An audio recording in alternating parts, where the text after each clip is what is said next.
Hi everybody, it's me, and I'm sitting here with Brian from Talamore Woodbury.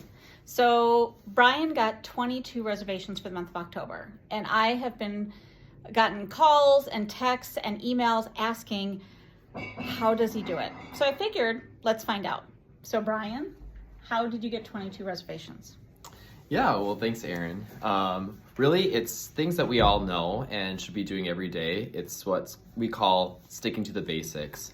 And there's something that I have at my desk that I look at every day. How you do one thing is how you do everything. I truly believe that consistency is key. So the first thing that I do is I reach out to leads as quickly as possible because I want to beat my competitors to the punch. I want to get them into tour, but before they tour, I do enough discovery to really understand what they're looking for so I can personalize that experience. I do pull in my team because they are wanting to meet with the members that would be caring for their loved one to really build that authenticity and that warm experience. Even after they are touring, I'm constantly following up because I don't want them to fall through the cracks. And one thing that I hear time and time again from families is just how appreciative they are, that I care and that I really do check in. Even if it's months out and they come to tour and say, we're not looking until the spring, we all know it takes one fall or one situation to change all of that.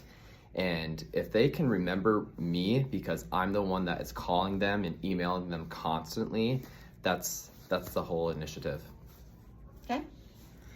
All right. Well, Brian, thank you. I appreciate you sharing.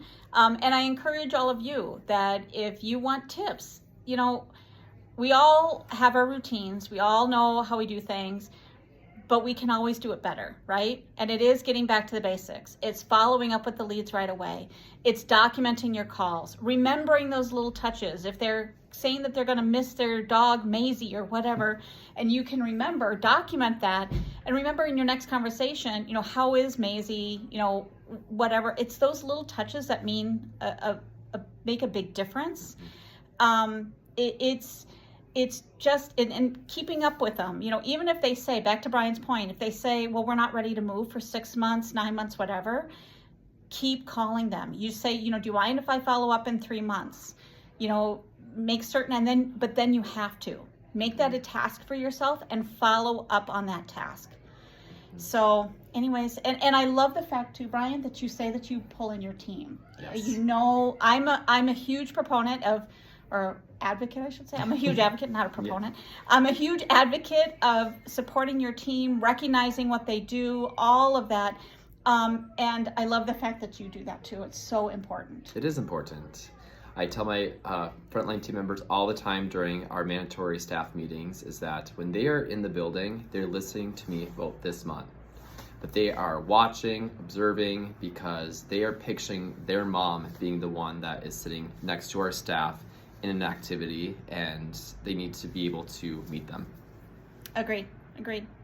All right. Well, if you have any questions for Brian, you know how to email him. So he's Brian at Talamore, so Talamore Woodbury. So he's in your email system. You can reach out to him on Teams, and he will respond. He's very prompt about that. So thank you, Brian. Thank you. Okay.